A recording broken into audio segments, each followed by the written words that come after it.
Okay, सो लगभग 1 महीना हो चुका है जस्टिस लीग के स्नाइडर कट के अनाउंसमेंट को, और आज भी मुझे ये सपना ही लगता है। तो इसीलिए मैंने सोचा कि आपके साथ मेरे एक्साइटमेंट के साथ साथ जितने भी डिटेल्स मुझे मालूम है इस मूवी को लेके वो सब आपके साथ शेयर करूँ। और मैं आपको गारंटी के साथ कह सकता हूँ कि इस वीडियो में मैं आपको जो भी डिटेल्स, जो भी फैक्ट्स बताने वाला हूँ वो आपको किसी भी इंडियन यूट्यूबर ने नहीं बताया होगा। तो वीडियो थोड़ी सी लंबी हो सकती है, लेकिन अगर आप एक डीसी फैन हैं और आपको भी इंतज़ार है स्नाइडर कट के रिलीज़ होने का, तो इस वीडियो को पूरा ज़रूर देखना।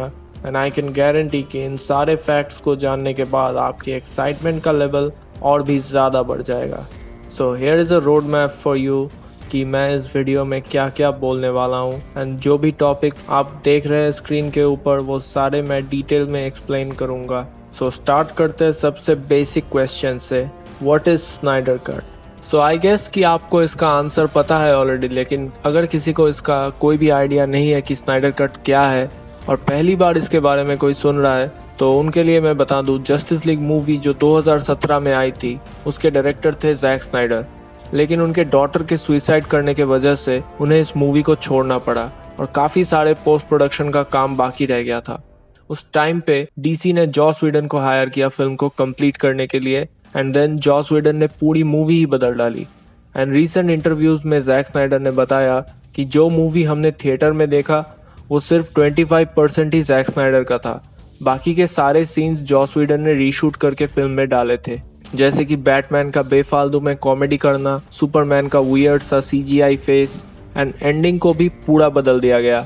इसके साथ साथ फिल्म में सबसे ज्यादा नुकसान साइबॉर्ग को हुआ, क्योंकि साइबॉर्ग के स्टोरी को पूरा चेंज कर दिया गया और उसके ओरिजिन स्टोरी को भी पूरा हटा दिया गया था फिल्म से। और फ्लैश एंड एक्वामैन के भी काफी सारे सीन्स को कट कर दिया गया।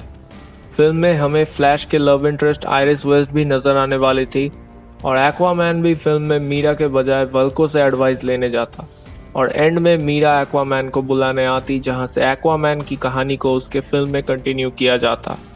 और सबसे मेन बात, फिल्म में हमें डार्क साइड का कैमियो भी देखने को मिलता, क्योंकि जो हिस्ट्री लेसन का सीन हमें दिखाया गया वहाँ सिर्फ स्टेफन वुल्फ ही हमें नजर आते हैं, लेकिन ओरिजिनल फिल्म में यहाँ डार्क साइड हमें नजर आने वाले थे। और एंड में वंडर वुमन स्टेफन वुल्फ का सर काट देती और स्टेफन वुल्फ का हेड बूम ट्यूब से डार्क साइड के पास पहुंचता, एंड बूम ट्यूब के उस पार से डार्क साइड और जस्टिस लीग का फर्स्ट इंटरेक्शन होता और उनकी राइवलरी यहीं से शुरू होती। इसके साथ ही फिल्म में मार्शियन मैनहंटर का भी एक सीन था जिसे जैक स्नाइडर शूट नहीं कर पाए थे, लेकिन अब वो एडिशनल फोटोग्राफी में उसे शूट करेंगे। देन फ्लैश का भी टाइम ट्रेवल का सीन को कट कर दिया गया, और ऐसा भी सुनने को मिला है कि शायद फिल्म में ग्रीन लैंटर्न का भी एक कैमियो सीन था।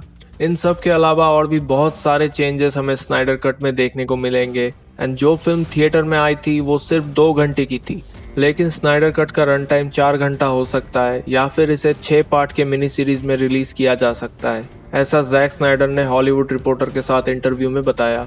तो ये तो था एक छोटा सा डिस्क्रिप्शन स्नाइडर कट का। Now let's talk about the hashtag movement जिसके वजह से ये सब पॉसिबल हुआ। अगर आपने कभी ना कभी release the Snyder cut hashtag को ट्वीट किया है तो congratulations to all of you. इस मूवमेंट की शुरुआत जस्टिस लीग के फ्लॉप होने के बाद शुरू हुई थी, जहां फैंस थिएटर में फिल्म देखकर समझ गए थे कि इस फिल्म में कुछ गड़बड़ है और ये जैक स्नाइडर का ओरिजिनल विजन नहीं है। फिर बाद में पता चला कि जैक स्नाइडर के पास इस फिल्म का और भी सारा बहुत कुछ फुटेज है। सो इसी के बाद फैंस ट्विटर पे डिमांड करने लग गए जस्टिस लीग के स्नाइडर कट को रिलीज करने के लिए, और इस हैशटैग को क्रिएट किया गया। ये मूवमेंट इतना बड़ा बन गया कि इस हैशटैग को football stadium and WWE event में भी फैंस ने प्रमोट किया। यहाँ तक कि फूड चेन्स लाइक सबवे ने भी इस मूवमेंट में पार्ट लिया, और इस मूवमेंट के जरिए काफी सारे चैरिटी इवेंट्स को भी कंडक्ट करवाया गया, जो कि बहुत सक्सेसफुल हुआ था। एंड इस मूवमेंट ने सारी लिमिट्स को क्रॉस कर दिया था जस्टिस लीग के 2nd एनिवर्सरी पे, जब पूरी दुनिया ट्विटर पे इस हैशटैग को ट्वीट करने लग गया। यहाँ तक कि फिल्म के स्टार्स भी इस मूवमेंट में पार्ट बन गए, और Gal Gadot, Ben Affleck, Ray Fisher, Jason Momoa and even Zack Snyder himself tweeted this hashtag on that day. मैंने भी उसी दिन से ट्विटर यूज करना चालू किया था just to tweet this hashtag, and I am glad because इस हैशटैग ने इतिहास रच दिया, एंड आज आप रिजल्ट देख ही रहे हैं। एंड इस मूवमेंट के सक्सेस होने पर जैक स्नाइडर ने खुद एक वीडियो मैसेज में फैंस को थैंक्स बोला। Now coming to the next point, क्या ज़रूरत आन पड़ी थी इस मूवमेंट की और कैसे जैक स्नाइडर को बिट्रे किया गया था। ऐसा क्या प्रॉब्लम हुआ था कि जैक स्नाइडर को फिल्म छोड़ना पड़ा, और रादर कैसे वार्नर ब्रदर्स ने जैक स्नाइडर को बिट्रे किया था। अब जैक स्नाइडर को कैसे बिट्रे किया, इसे समझने से पहले आपको बिहाइंड द सीन्स जो पॉलिटिक्स हुआ था वो समझना ज़रूरी है। दोस्तों, जैसा कि आप जानते हैं कि Man of Steel and Batman v Superman को क्रिटिक्स ने पसंद नहीं किया था, जो कि मुझे समझ नहीं आया आज तक कि क्यों ऐसा है, क्योंकि Man of Steel is easily the best origin story of any super hero, and Batman v Superman के साथ स्टूडियो ने काफ़ी सारी छेड़खानी कर दी थी एंड फिल्म में से 30 मिनट्स को कट कर दिया गया था, जो कि एक बहुत बड़ी गलती थी। हालांकि उस 30 मिनट्स को बाद में ऐड करके वार्नर ब्रदर्स ने Batman v Superman ultimate edition release किया, जिसे क्रिटिक्स ने थोड़ा सा बेटर रिव्यूज दिया था। एंड अगर आपने नहीं देखा है वो वाला वर्जन, तो I would highly recommend you to go and watch that film. But शायद आपको इस मूवी को डाउनलोड करना पड़ सकता है, क्योंकि लीगली ये किसी भी प्लेटफॉर्म पे अवेलेबल नहीं है। Anyways, back to the topic. अब क्योंकि Batman v Superman Warner Brothers के हिसाब से उतना अच्छा परफॉर्म नहीं कर पाई, तो वार्नर ब्रदर्स घबरा चुके थे और उन्होंने उस टाइम पे जेफ जॉन्स को हायर किया बाकी फिल्म्स के प्रोडक्शन को हैंडल करने के लिए। एंड यही वो बंदा है जिसने सब कुछ बर्बाद कर दिया। जेफ जॉन्स ने सुसाइड स्क्वाड मूवी की पूरी टोन ही चेंज कर डाली एंड उस फिल्म को रीशूट करा के फनी बना दिया। एंड इसका प्रूफ फिल्म के डायरेक्टर हमें ट्विटर पे दे चुके हैं, एंड उन्होंने ट्विटर पे काफ़ी सारे डिटेल्स एंड सीन्स फिल्म के रिलीज़ कर दिए हैं। तो अगर आप देखना चाहते हैं, आप ट्विटर पे जाके डेविड एयर मॉयस को सर्च कर लीजिए, आपको देखने को मिल जाएगा। एंड डेविड एयर ने डायरेक्टली जेफ जॉन्स को ब्लेम किया था फिल्म के टोन को चेंज करने के लिए। लेकिन ये तो कुछ भी नहीं है एज़ कम्पेयर टू उन्होंने जैक स्नाइडर के साथ जो किया। दोस्तों, हमें ये बताया जाता है कि जैक स्नाइडर ने जस्टिस लीग मूवी के ऊपर काम करना छोड़ा अपने डॉटर के सुसाइड के वजह से, लेकिन ये पूरी सच्चाई नहीं है, क्योंकि जैक अपने डॉटर के डेथ के 2 हफ्ते बाद ही फिल्म पे काम करना शुरू कर चुके थे। लेकिन जेफ जॉन्स जैक स्नाइडर के विजन से खुश नहीं थे और उन्होंने पीठ पीछे वार्नर ब्रदर्स एग्जीक्यूटिव्स को कन्विंस कर लिया, ये बोल के कि वो जॉस व्हीडन को ले आएंगे, जो कि एवेंजर्स के डायरेक्टर रह चुके हैं। एंड स्टूडियो पहले हेजिटेट कर रही थी, पर जेफ जॉन्स ने किसी तरह उन्हें कन्विंस करके जैक स्नाइडर को फायर करवा दिया एंड जॉस व्हीडन को ले आए फिल्म को चेंज करने के लिए। अब ऐसा जेफ जॉन्स ने सिर्फ अपने ईगो को सेटिस्फाई करने के लिए किया था, क्योंकि वो बनना चाहते थे हॉलीवुड के नेक्स्ट केविन फाइगी, और इसीलिए वो चाहते थे कि वो हर एक फिल्म पे अपना छाप छोड़े।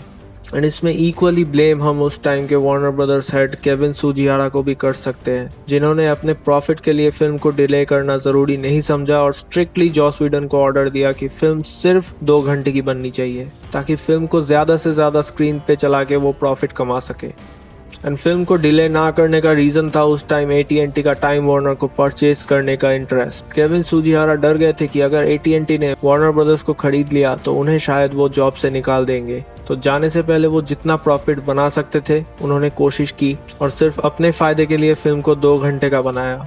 एंड रीशूट खत्म होने के बाद टाइम बहुत कम था, क्योंकि रिलीज डेट बहुत सामने थी, इसीलिए सुपरमैन के फेस के ऊपर भी वो काम सही से नहीं कर पाए।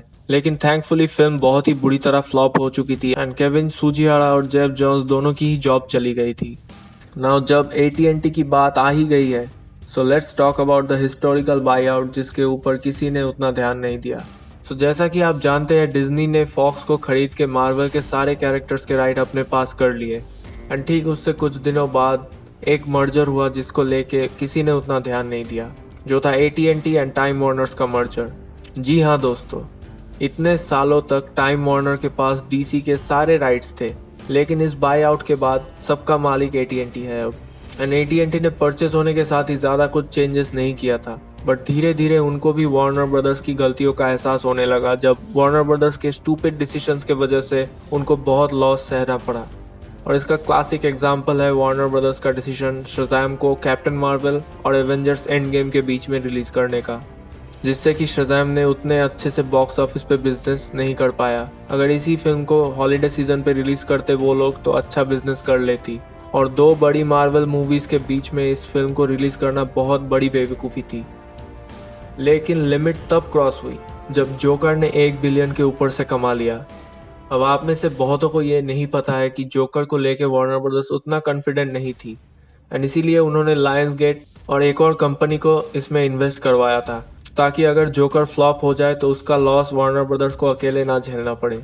बस यही एक मेजर टर्निंग पॉइंट था पावर शिफ्ट का, क्योंकि जोकर ने जो 1 बिलियन कमाया उसमें सिर्फ 33% वार्नर ब्रदर्स को मिला। बाकी के प्रॉफिट लायंस गेट और वो दूसरी कंपनी लेके चली गई। एंड इसी रीजन से AT&T का दिमाग घूम गया, क्योंकि जो पैसा उनको मिलना था वो वार्नर ब्रदर्स की गलतियों की वजह से उन्हें नहीं मिला। एंड HBO मैक्स का भी लॉन्च सामने आ रहा था, तो उन्हें पैसों की ज़रूरत थी उस टाइम पे। एंड इसी वजह से उन्होंने एक सेपरेट डिवीजन क्रिएट कर लिया वार्नर मैक्स के नाम से। एंड अब AT&T डेस्परेट बन चुका था और उन्होंने वार्नर ब्रदर्स को बोल दिया अब उन्हें जो ठीक लगेगा वो वही करेंगे। एंड जो भी DC कैरेक्टर्स को वो यूज़ करना चाहते हैं वो करेंगे, क्योंकि उन्हें HBO मैक्स के लिए कंटेंट चाहिए।